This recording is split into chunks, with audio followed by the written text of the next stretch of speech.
A World History of Christianity, Chapter 5, Part 2, beginning on page 157. Responses to the Padroado and Propaganda Fide. The story of Christian peoples in the East and in India, from the time of the Mongol conquests onwards, for several centuries thereafter, is really the story of indigenous responses to European expansion within the Indo-Islamic world, military, mercantile, and missionary. While there were still large numbers of Nestorian Christians among the Turkish nomads in the steppes of Central Asia, little is known about them except what can be gleaned from Latin records of special missions sent out from Rome, and from descriptive insights brought back by various European travelers, of whom Marco Polo is perhaps the most famous. Under the regime of the Indo-Islamicate, Armenian Christians moved along trade routes and settled in commercial centers, often enjoying considerable influence as servants of Muslim or Hindu rulers. Only after the fall of Constantinople in 1453 and the arrival of the Portuguese at Calicut in 1498, however, does information about Christians and Christian institutions in the East increase. The Portuguese Estado da India Oriental was unprecedented. Year after year, fleets convoyed thousands of Farangi soldiers, draining Portugal of its manpower in order to replace huge losses from disease and war. Portugal's maritime empire of fortified stations stretching along the shores of the Indian Ocean, from Mozambique and Mombasa to Muscat, Mumbai or Bombay, Colombo, Malacca, and Macau, along with redoubts in the South Atlantic, survived for nearly half a millennium. Those common soldiers who survived stayed, settled down, and married local women. Their offspring formed a residual nucleus of Indo-Portuguese communities, which still exists. Beyond the fortified citadel of viceroys and royal officials in Goa, a network of Portuguese influence extended far and wide. This shadowy presence, consisting of freelance adventurers, mercenaries, and merchants, and extending over vast stretches of coastal territory, grew stronger even as the power of Portugal declined. After Portugal's annexation by the Spanish crown, as military power in the East shrank, much of this shadow empire resided in the vitality of its spiritual and ecclesiastical jurisdiction, or padroado, royal patronage. The power of the institution of the padroado, originally granted in papal bulls during the 15th century, persistently and successfully thwarted and undermined papal authority itself. Among the earliest monastic and missionary orders, many enjoying considerable autonomy both from Rome and Lisbon, were Dominicans and Franciscans. These were later joined by others, such as Augustinians, Carmelites, Capuchins, and Theatines. None became more influential or controversial than the Jesuits. Many of these Farangi, or European Christians in India, manifested remarkable degrees of transcultural adaptability, individually, ideologically, and institutionally. From their monastic and collegial training centers, missionary friars and priests went out into the countryside, winning converts and expanding ecclesiastical domains. The process of conversion and expansion often occurred, however, at the expense of India's most ancient Christian communities, to whom we now return. Indian Christian leaders of Cochin called upon Vasco da Gama in 1502 during his second trip to India to ask for protection from Muslim and heathen predators, lest the remnants of Christianity left by the apostle entirely disappear. They presented him with a staff, ornamented in red and silver. This presentation was interpreted as an act of submission. They gave manifold facts about themselves, which were duly written down in European accounts, letters, books, and scholarly treatises. They claimed that one of their own lords had once ruled as king of Diamper, and that such rule had vanished when his descendants died out and power was seized by the Raja of Cochin. Thus, at least to begin with, the alliance between Europeans and Indian Christians seemed happy. In that initial time of harmony, this alliance was ratified by the Catholics, or Patriarch of Babylon. That's Catholicos, or Patriarch of Babylon. As war erupted between the Raja of Cochin and the Zamorin of Calicut, and as Muslims threatened them, Indians and Europeans in Cochin alike found that the alliance could bring benefit. Christians by themselves were never strong enough to gain lasting security from local Rajas, and yet were powerful and prosperous enough to bring much of the local spice trade over to the Portuguese. Mar Jacob Metron, metropolitan or archbishop of Ancamali, from 1504 until his death in 1549, wrote to the Pope in 1523, committing his people to the common cause. The Chaldean Catholicos received reports of parades in which gospel, cross, candles, and canticles, consecrations, ordinations, and other sacraments were jointly celebrated before high altars. Recorded accounts coming from encounters between Indian and European Christians are heavily one-sided, except for one or two Syriac letters between Syrian prelates. Virtually all descriptions of the Christians of India and events relating to their interactions with Europeans were made by Europeans, and as such were bound to have been alien and biased. Descriptions were produced by explorers, friars, merchants, or soldiers, by those who traveled along the shorelines, or those few who penetrated the interior of the subcontinent. During their first 100 years in India, from when Pedro Alvarez Cabral landed at Cranganore in 1500 and first met Indian Christians, until the Synod of Diamper in 1599 attempted by fiat to impose European, Portuguese and Roman, control upon the whole community of Thomas Christians, Europeans uncovered and gathered huge amounts of data, collating and documenting their findings. Their mania for information was matched by arguments over its worth. Fortunately, also for historians, records and reports were made by several contending European interests, not just in Lisbon and Rome, but also in India. In estimates made by these observers, the numbers of Indian Christians varied, ranging from 70,000 to more than 200,000 persons. These Christians were described initially as being located in some 50 to 60 congregations scattered widely throughout towns and villages along the littoral shorelines of Malabar and the adjacent foothill uplands of the western Ghats. Estimates and figures were to grow in the centuries which followed. Thomas Christians residing in territories under the rule of some 20 Rajas and a multitude of petty warlords in Malabar were all designated as occupying an ecclesiastical or territorial jurisdiction which they called the Sera, suggesting perhaps uplands which were away from the coast but running parallel to it. Harmony did not last.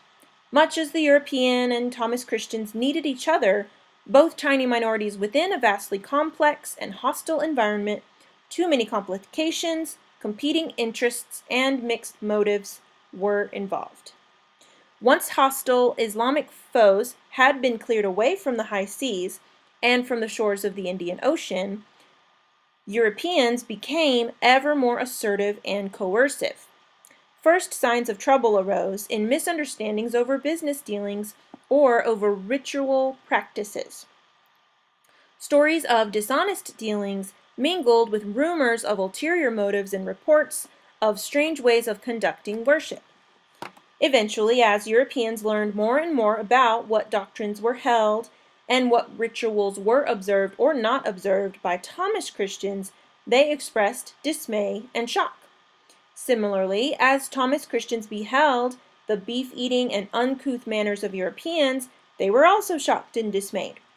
Worst of all, Ferengi Christian clergy, backed by the Estado da India and the Padroado, incessantly attempted to impose their own rights and ecclesiastical authority. The more this occurred, the more Thomas Christian congregations in turn resisted such actions, first covertly and then overtly. Conflicts which arose, however, were fraught with inner contradictions and discontinuities, many overlapping and tangled. For the sake of analysis, these can be broken down into those which were cultural, especially in liturgical or ritual matters, political, especially in ecclesiastical or hierarchical matters, and social, especially in approaches to or relations between communities of different ethnicity, both European and Indian. Europeans were shocked by the strange beliefs and practices of Indian Christians, many of which they attributed to heretical Nestorian ideas preserved by the Church of the East. Since Indian sacred learning and worship were Syriac, the entire corpus of that sacred writ was held to be suspect and tainted. Thomas Christians, in turn, steadfastly refused to acknowledge the Virgin Mary as Mother of God, but only as Mother of Christ. Indian Christians also refused to venerate images. Having for so long been surrounded by Hindu idolatry and in close proximity, if not solidarity, with Islamic and Jewish communities, they abhorred icons, idols, or images of any sort, whether of the Virgin Mary, of the apostles, or other heroic patron saints. Furthermore, they not only waited 40 to 80 days before baptizing their newborn infants, depending on gender, offering their male offspring to God, emulating Hannah and Mary, but they also performed special baptisms and received special gifts, chatams or shraddhas, for the dead, and used oil as well as water. Their katanars, pastors or priests, while coming from highly respected families, dressed no differently from other believers. Indeed, they engaged themselves in secular as well as sacred affairs, even marrying and begetting children. Among their events of great solemnity, none surpassed occasions in which a newly ordained katanar would lead believers in worship for the first time.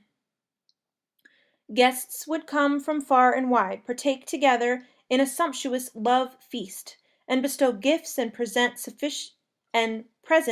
sufficient to provide a living endowment or patrimony, part of which the new katanar would then lay at the feet of his Syriac guru. Great festivals were celebrated annually at Idapali, Kuravilangtadu, Mylapore, Palayur, Keelan, and elsewhere. Some of these called for days of fasting, confession, and prayer, accompanied by nights of dancing, drums, and strange music with tones, tunes, and tempos Europeans could neither understand nor appreciate. Some katanars practiced Hindu rites, exorcising devils, determining auspicious or propitious days for weddings or journeys, healing, and making strange and seemingly weird vows. Trials by ordeal, or magic, such as applying appendages to red-hot iron, walking on fire, plunging arms into boiling oil, or swimming among man-eating crocodiles, were offensive to the European observer. Offensiveness seen in Indians was only half the story. Many things done by Ferengis grossly offended the sensibilities of Indian Christians. Violations of pollution, purity, norms, most of all. Ferengi ways of eating and drinking, not to mention gross sexual activity, rapacity, and cruelty, convinced Indians that the kind of life lived by many Portuguese was unspeakably scandalous. Finally, and worst of all, was European intolerance and interference. Thomas Christians found themselves branded as heretics and subjected to the horrors of the Inquisition.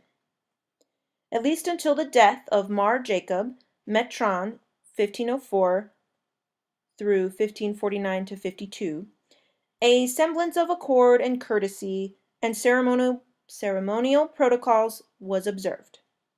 Thereafter, ecclesiastical misunderstandings, controversies, and schisms broke into the open. So complex were these conflicts that it is difficult to clarify them entirely. Thomas Christians, who were part of the Church of the East, known by several names stemming from Antioch, Babylon, Edessa, Chaldea, and Persia, suffered from their own struggles and schisms. These, exacerbated by European actions, reverberated throughout the Chaldean hierarchy, from the Catholicosate Patriarchate in Syria down to local metrons, metropolitans, archbishops, and/or bishops, and catenars in India. When Patriarch Simon Bar Mama died in 1551, his nephew, Simon Bar Denha, was repudiated by the followers of John, or Simon Saluka. But Saluka, despite help from Franciscan missionaries and confirmation in Rome, was murdered upon his return to Mosul. His successor, Mar Ibed Jesu Abdiso, was also confirmed by the Pope, and after consolidating his patriarchate over the Chaldean Church, which acknowledged his authority, he appointed 2 metrans for India. These, however legitimate their documents, encountered resistance from the Padroado. They were confined in a monastery and subjected to indoctrination into the Latin Rite. Upon their release and journey to Cochin in 1558, they encountered a metron from the Patriarchate which had not submitted to Rome. Eventually, only one metron, Mar Joseph, remained, the other 2 returning to Mosul. Mar Joseph established himself among Indian Christians as their high metron. Influenced by Indian Christian resentments, he repudiated the Latin Rite, reaffirmed his allegiance to the Chaldean Church, and renewed his attachment to the old ways, abandoning mandatory confession, condemning image worship, and insisting that Mary be known only as Mother of Christ and not as Mother of God. Accused of heresy, he was hunted down and arrested, sent to Cochin, Goa, and Lisbon for indoctrination, and then allowed back into India, arriving in 1565. Once again, he no sooner resumed his position than he was found to be preaching doctrines of the East, again suffered arrest and trial for heresy in Goa, and was again deported to Lisbon and Rome. Meanwhile, in despair of ever seeing Mar Joseph again, and having sent a deputation to the patriarch of the other non-Roman Chaldean Church, Indian Christians were allowed to take Mar Abraham, a new metron, with them back to India. But no sooner had Mar Abraham began to assert his new authority than Mar Joseph arrived back from Rome, armed with a papal commission allowing him to preach and teach Eastern doctrines. With the Indian Church also facing schism, Mar Joseph turned to the Portuguese. The Portuguese, meanwhile, having arrested Mar Abraham and shipped him off to Europe, failed to prevent his escape to Antioch. There, aided by the Patriarch, Mar Ibed Jesu Abdiso, Mar Abraham was himself sent to Rome, where appointment to his see in India was reconfirmed. Both the Patriarch and the Pope, who joined together in sending Mar Abraham to India, gave him authority to divide the sphere of Thomas Christians, the Serra, between the 2 metrons, Mar Abraham and Mar Joseph. But this new arrangement could never be carried out. Mar Joseph had already again been arrested and, for a 3rd time, sent to Rome, where he was to die in 1569.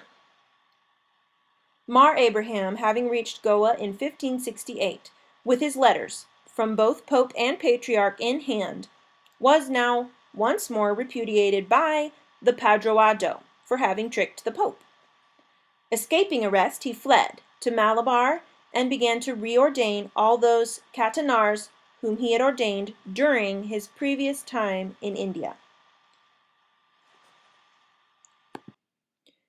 Such had Mar Abraham's growing authority in India become that by 1575 the Padroado, i.e., the Archbishop and Council of Goa, determined that the Sera should never again be held by any appointee of any Chaldean patriarchs, and that no metron of Ankamali, bishop of all Thomas Christians, should ever again enter the Sera without prior appointment by the King of Portugal and presentation of documents in Goa.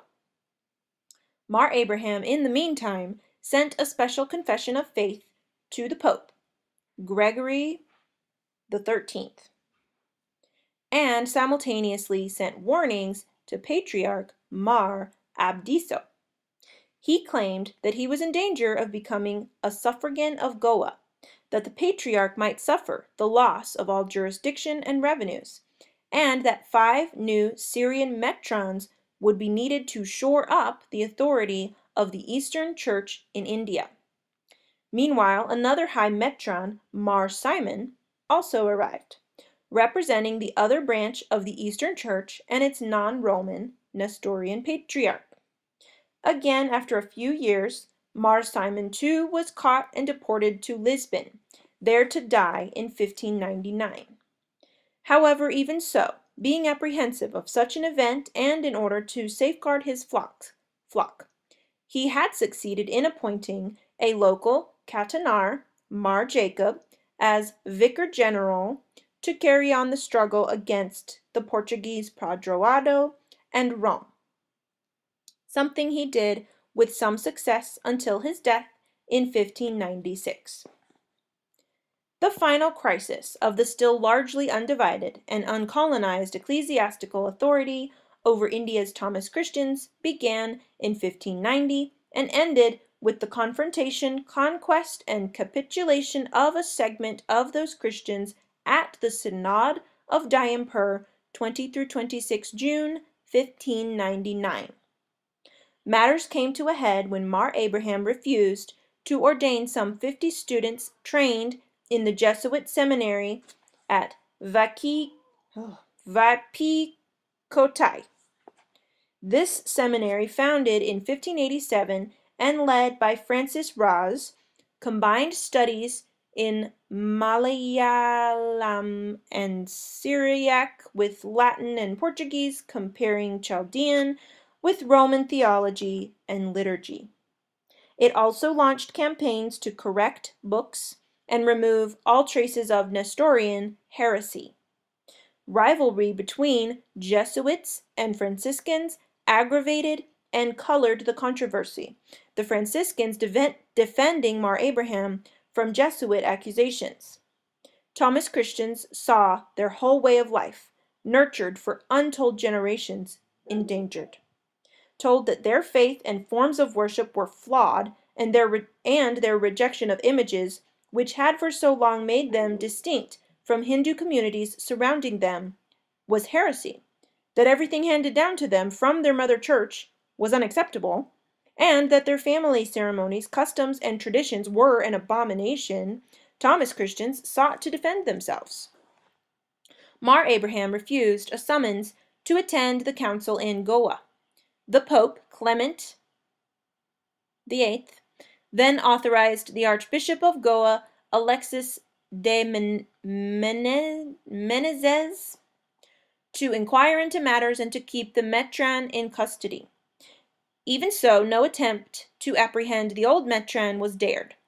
Falling ill in 1595, he lingered on at Ankamali until his death in 1597. Yet, the last metron or metropolitan of the undivided Christians of St. Thomas did not allow himself to die without making last-ditch deathbed attempts to provide for his people. He made sure to appoint his assistant, a metron known as Archdeacon George of the Cross, as his successor, and sent word to the patriarch asking that a new high metron should be appointed to take his place. Archbishop Menezes, aware of these events, sent orders to Ormuz that any cleric coming from Chaldea or Persia was to be intercepted. He then began his campaign to bring the whole of the Serra, i.e. all Thomas Christians, under his authority. Advised that making Francis Raz vicar general would backfire, he grudgingly agreed to recognize George of the Cross, but only on condition that he make an acceptable profession of faith. The archdeacon temporized and then retreated into remote and inaccessible locations. Finally, after many months, he summoned all Catanars to an assembly in Ancamali. The entire situation was discussed, and all Catanars present made a solemn pledge. 1, that they would accept no metron not sent from Babylon, and 2, that they would not accept attempts to enforce the primacy of the Pope and the Church of Rome as sole custodian of all Christians. Learning of these events, Archbishop Menezes sailed down to Cochin to confront George of the Cross. There he was told that he was only a visiting bishop. A large crowd of Thomas Christians gathered and then carefully approached his tent, fully prepared for any eventuality. Their metron was accompanied by 2 panikars, fencing masters, with drawn swords, 50 Catanars, and 3,000 armed retainers. Later at the Jesuit seminary, Menezes preached on the eternal dangers of disobedience and led rituals which Indians, Hindu, and Christian alike interpreted as symbols of enslavement. On hearing the Patriarch of Babylon described as the universal pastor of the Catholic Church, he pulled out a document which anathematized and excommunicated anyone who dared to pronounce such blasphemy. Church buildings were forced open, but people refused to enter them. Libraries were destroyed to eliminate heretical texts. When extremists vowed to kill the prelate, secret agents were set to watch and report every move. Indignation mounted when the archbishop entered Diampur and announced that he himself would begin ordaining Catanars who were properly trained and submissive to papal authority. Even local rajas, worried that the Padroado would subvert loyalty among their own Christian subjects, tried to stop him. On 20 June 1599, amidst colorful processions and choral masses of great solemnity, the Synod of Diampur opened. Sermons admonished obedience to the Vicar of Christ. Anathema was pronounced against the Patriarch of Babylon and against any metron daring to think otherwise. Voices supporting the Church of Rome shouted down all opposition, and doctrines held for 1,200 years were cast aside. Attempts to show that the legacy of one apostle, Thomas, while different from that of another, Peter, could still be of equal validity, were condemned, and oaths repudiating submission to Rome were nullified. Speaking against the Pope as universal pastor or against the Council of Trent, 1545-63, was made a punishable offense. For the sake of administrative efficiency, the Church of the Serra was divided into 75 parishes, each with its own Latinized Catanar. The entire structure was firmly placed under the Padroado in Goa and its historic see transferred from Ancamali to Cranganore. There, under the shadow of a Portuguese fortress, George of the Cross was to remain until the Pope could appoint a proper bishop. 2 years later, Francis Raz arrived and was installed as archbishop. Yet, even as Menezes returned to Rome, where he was hailed for his victory of the faith, struggles with Thomas Christians continued. These struggles were to go on year after year and century after century, some even coming down into our own time. Archdeacon George came from the ancient and powerful Pacalomatam family, where nephews had traditionally succeeded uncles for untold generations, and where skills of bending and not breaking, dissimulating, evading, manipulating, and ceaselessly subverting authority were still carefully cultivated and passed on. For 40 years, until his death in 1640, he contended against one European prelate after another, using every kind of stratagem and subterfuge he could devise to defend the ancient institutions. Raz, despite fluency in Malayalam and Syriac, failed to win mastery and died in 1624, a deeply disappointed person. Stephen de Brito, his successor, applied kindness and compromise in attempts to do what excommunication had not done. He died in 1641, having failed also. The severity of his successor, Francis Garcia, eventually drove George's successor and nephew, Parambil Tumi, or Thomas, known to the Portuguese as Thomas de Campo, into full rebellion. Thomas Christians simply did not want any Ferengi to rule over them.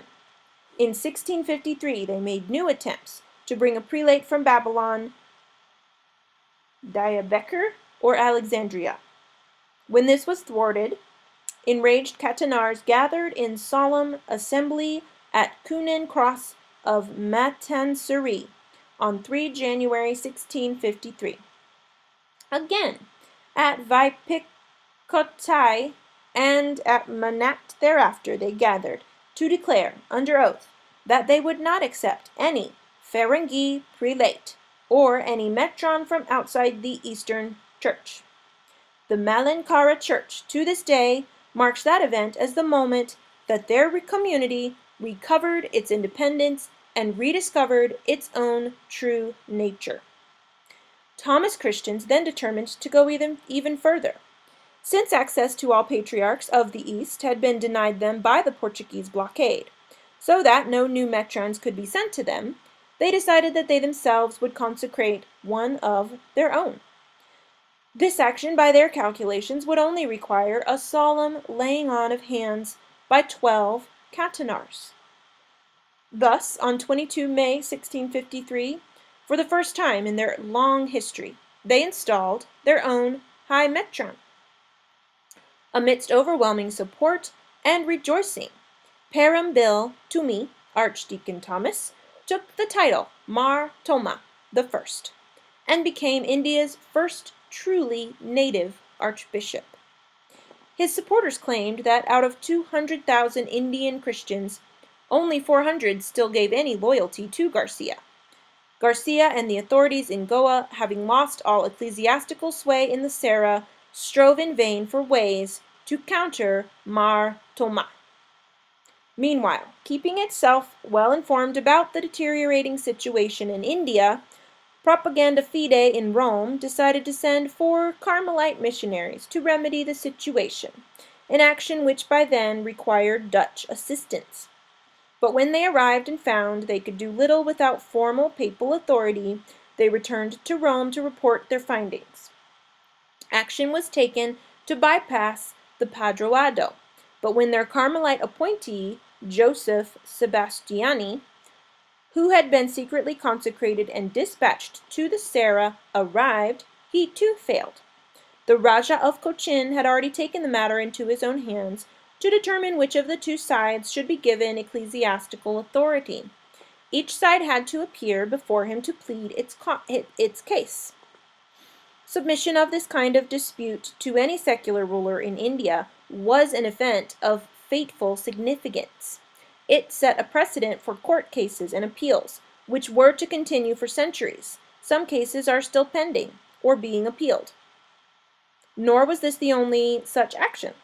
Just a decade later, in 1663, the Dutch conquered Cochin and forever ended Portuguese rule in Malabar. Thereafter, neither Padroado nor Roman missionaries could ever be strong enough to impose their authority unilaterally upon Indian Christians. Bishop Joseph was given 10 days to pack up and leave. Behind him, he left a hastily consecrated Indian bishop, Parampil Chandi Katanar, Alexander de Campos, as high metron for the Thomas Christians, but he had still to contend with Metron Martoma for their loyalty. The two metrons, however divided by personal and ecclesiastical rivalries, were cousins. Both belonged to the same ancient Pakalomatam family, and both were well versed in all the old ways of their community, one looking to Rome and the other to Babylon for support. Another sphere of Ferengi Christian influence in India during the high noon of Indo-Islamic dominance with the subcontinent was perhaps their most successful. This lay outside Portuguese-ruled areas, both within Hindu realms and within realms in which the high rulers were Muslims, even when most lesser rulers and subjects were non-Muslim. This influence touched different communities in different ways, sometimes being a form of composite ecclesiastic cum evangelistic socio-cultural expansion, and in others more clearly cultural and social in its character. The former was more appropriately applied to low caste communities, which were often already beleaguered or marginalized segments within essentially hostile socio-political economies, and the latter was aimed at the very highest levels of cultural, social, and political privilege. In both kinds of encounter, the ultimate aims were the same: to bring about the conversion of non-Christian communities and to incorporate them into the larger worldwide ecclesiastical communion of the Roman Catholic Church. In either case, and in every instance, efforts were carried forward by monastic orders or societies of disciplined European missionaries, working through their native Indian agents and assistants.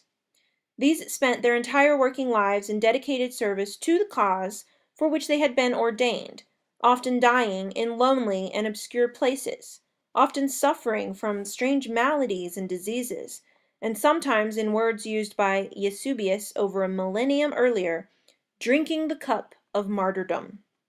Almost invariably, also, many became inextricably involved in conflicts and controversies. These took place as much between fellow missionaries as with peoples around them or among whom they worked. Their stories are among the most fascinating unsung stories of human history, but only a few of the more prominent and well-known can be retold here. They tell what happened among the seafaring Paravas along the Gulf of Mannar, what happened within the courts of those Hindu Nayaks who ruled in Madurai, Ramnad, and Shivaganga, what happened within the royal and imperial courts of the Mughals in North India, and finally, what legacies of scholarship and educational institutions began to expand from the 18th century onwards. Interestingly, many of these enterprises, each focusing upon a different and discrete kind of Indian culture, were Jesuit.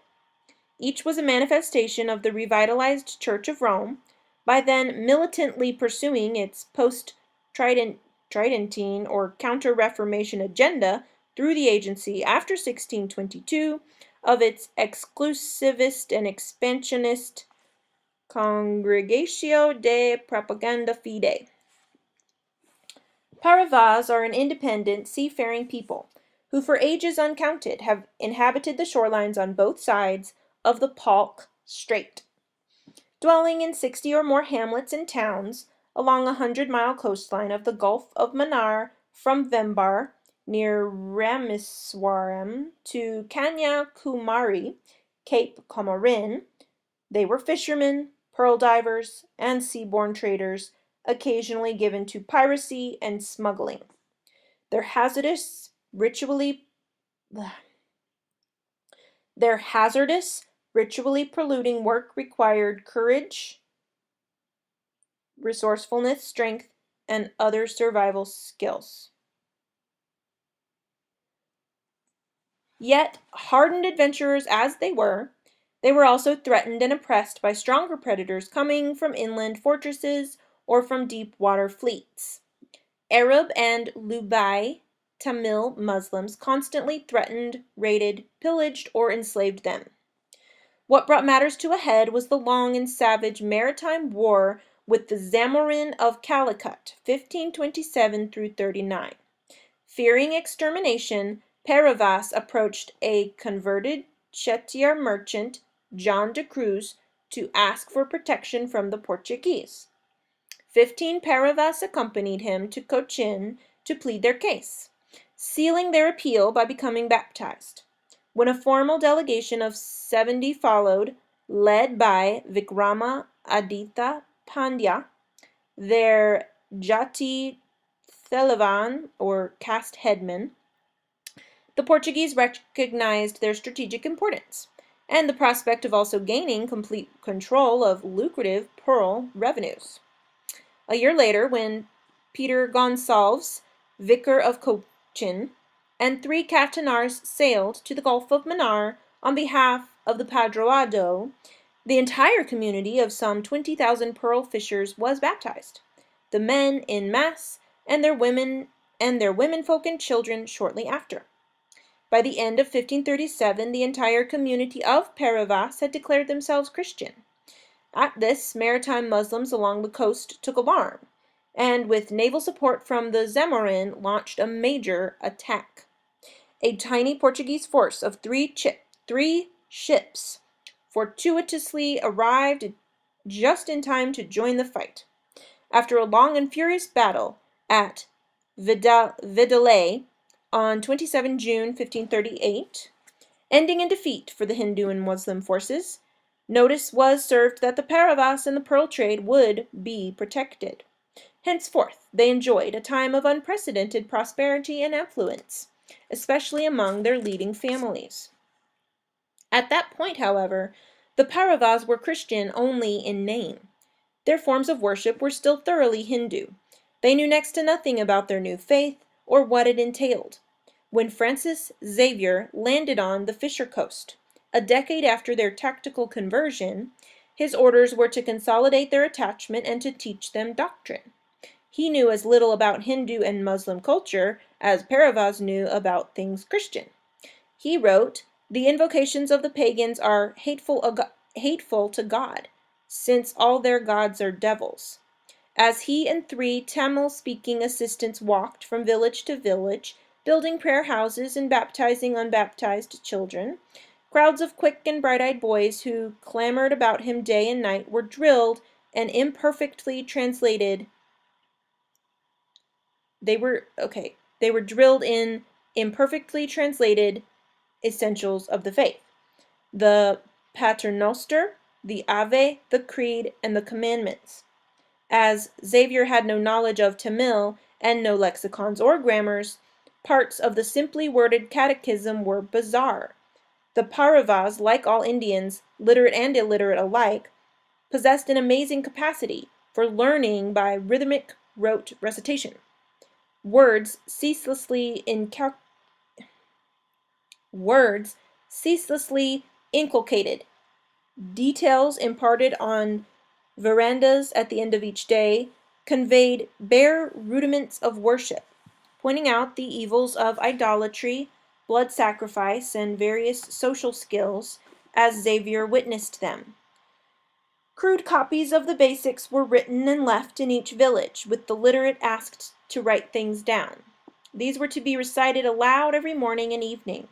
Attempts were made to train and ordain a Kanakapile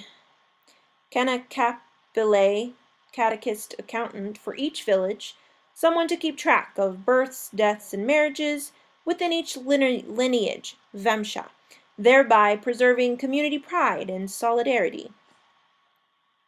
When families from other communities, Karayars, Shanars, Kaikalars, Palars, and Parayars, asked for baptism, they too were drawn into the fold. On the western fishery coast belonging to the Travancore Raja, another fishing community of 10,000 Mukuvas were baptized in late 1544. When Francis Xavier left for Malacca in August 1545, after some months at St. Thomas Mount, Mylapore, he made sure that missionaries and clerics would carry on what he had started. One of these, Antony Criminali, was slain when he tried to preach to pilgrims near Rameshwaram. But Henrique, despite illness and depression, remained in Tuticorin for 50 years and became the first European missionary to make substantial Christian contributions to Tamil, Sanskrit, and Telugu literature. When Xavier returned to the coast for a last brief visit in 1548, the Pauravas paraded him to their main church place in Tuticorin. The Paurava Christian identity established by Xavier and strengthened by his Padroado successors has remained firm for more than 4.5 centuries. But the Christian culture, which evolved, also remained the Jat, or birth, culture for Pauravas. In effect, their religion continued to be Hindu or thoroughly nativistic in character. The Jati Thalavan of all Pauravas, for example, became their little king, and as time went on, his position became ever stronger. It was he who led the faithful in processions to the great church, or Mother Church, of the Virgin, known as Our Lady of the Snows, a cultic patroness whose position became comparable to that of any other tutelary avatar of the great goddess. It was he who occupied the special throne situated just below her statue, and who unveiled her image or adorned it with garlands and jewels on great occasions, such as his installation or marriage. It was he who led the great festival of the Golden Car. This 10-day event, which began to take its modern form in the 1720s, involved thousands of people dragging a huge wheeled vehicle bearing the statue on its annual Rath Yatra through the streets of Tuticorin surrounding the great church, doing so to the beat of drums, the chanting of hymns and prayers, and the festooning of garlands from the statue's neck. These rituals of Paurava Christianity had the approval of the Padroado, but not of all Jesuits. But what happened in Madurai, not far from Tirumal Nayak's palace, certainly did not win unqualified approval from either Padroado or Propaganda Fide. If Francis Xavier had dealt with the lowest, most polluting segments of Tamil society down on the Fisher Coast, Roberto di Nobili dealt exclusively with the highest and most pure.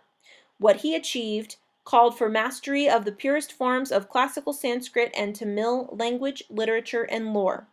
Overshadowing Madurai in the ancient Pandya city were the 4 huge tower gateways of the Meenakshi Sundareswarar temple.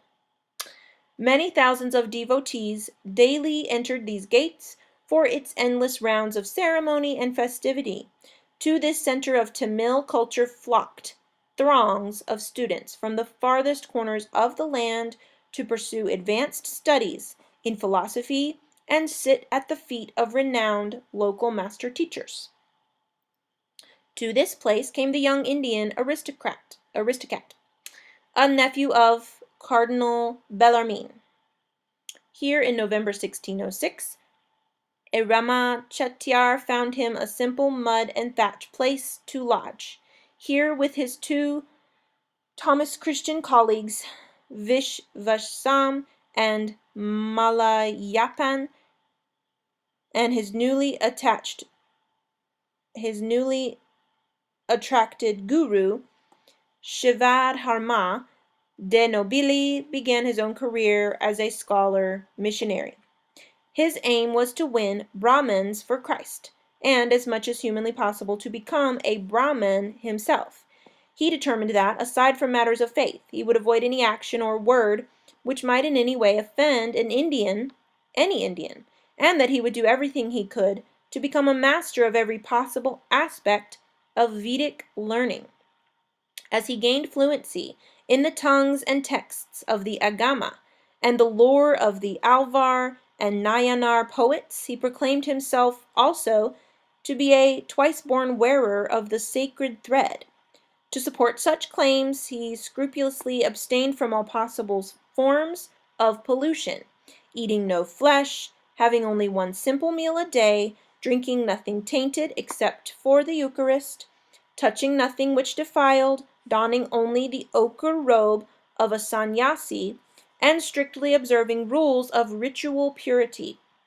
Public debates showing his penetration of this intellectual stronghold of Vedanta orthodoxy brought opposition, especially when he began to baptize high caste converts, first just a few, and then in increasing numbers.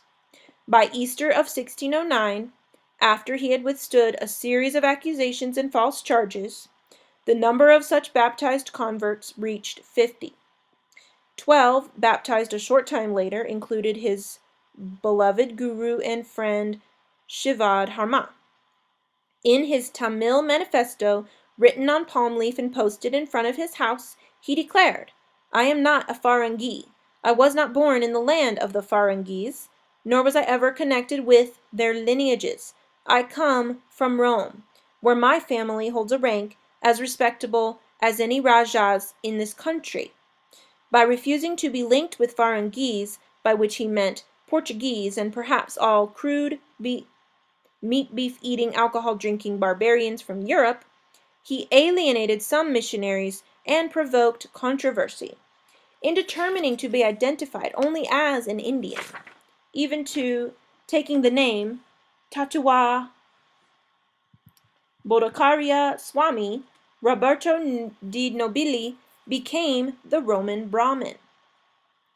For 50 years, at least until his death at Mylapore in 1656, he established a remarkable tradition. The high learned tradition established by Christians of Nayaka Madurai, with its emphasis upon contributions to scholarship and writing in the languages of India, set a standard of excellence for succeeding generations. The great monastery at Shembahaganur became one of the finest repositories for rare manuscripts.